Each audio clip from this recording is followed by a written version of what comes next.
9 days after the Annunciation Catholic School shooting, it's all still so hard to even fathom. Hard to imagine what those directly impacted are going through tonight. And today, Kent spoke to a Minnesotan who actually has lived through similar terrible times and found her path to healing. How you process the mass shooting at Annunciation Church often depends on your own experience. I had to turn the news off. For Missy Dodds, it immediately brought her back to Red Lake High School in 2005. This is the yearbook from that year. It took me years to get out, to be honest. A gunman shot and killed a security guard, a fellow teacher, and 5 students in Missy's classroom.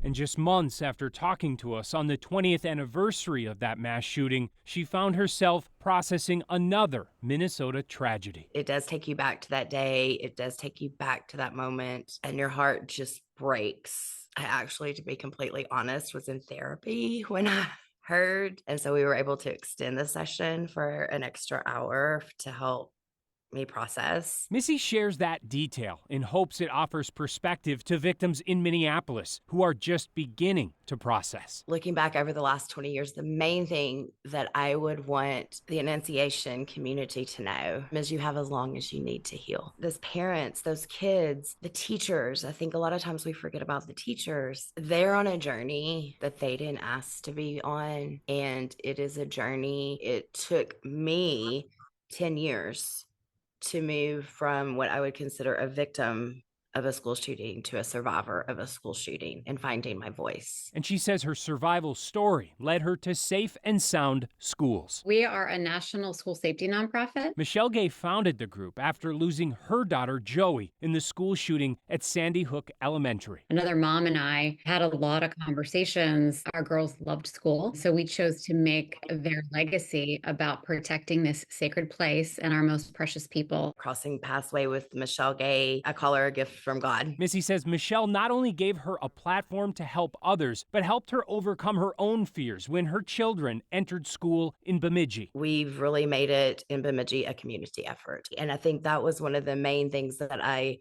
realized in talking with Michelle is that school safety is not the responsibility of one person. It's the responsibility of the entire community. And for the community surrounding Annunciation, she has one piece of advice. That's to stay and support them. Once the news moves on, no offense, but once the news moves on, they're still there.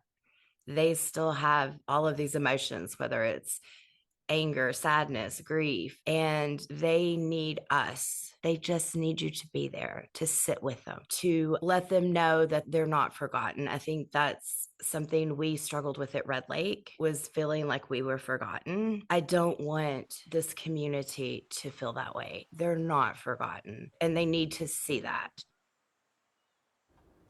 Now, this shooting, of course, isn't just traumatic for those directly involved, and Safe and Sound Schools also has resources for the wider community to help begin to process and talk about it with our kids.